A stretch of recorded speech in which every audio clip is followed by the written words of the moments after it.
Hello guys, तर आज आपण बघणार आहोत कारली फ्राय. कारली फ्राय खायला खूप छान लागतात. आपण कारली कडू असतात म्हणून खूप खाणं टाळतो, पण ही रेसिपी ट्राय करायला तर नेहमी खात राहाल. चला तर मग बघूयात कशी बनवायची. आधी मी कारली छान अशा गोल पीसेसमध्ये कट करून घेतलेली आहे. कट करून झाल्यानंतर त्याला छान मीठ लावून ठेवलेलं आहे. मीठ लावून थोडा वेळ ठेवायचं आहे. त्यानंतर त्याचं पाणी पिळून काढायचं आहे, म्हणजे त्याचा कडवटपणा जाईल.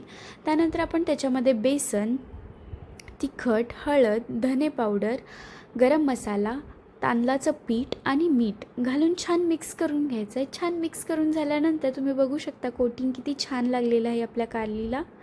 बघू शकताय तुम्ही. आता आपण एका पॅनमध्ये थोडंसं तेल घालायचं आहे आणि तेलावरती ही छान फ्राय करायचे आहेत.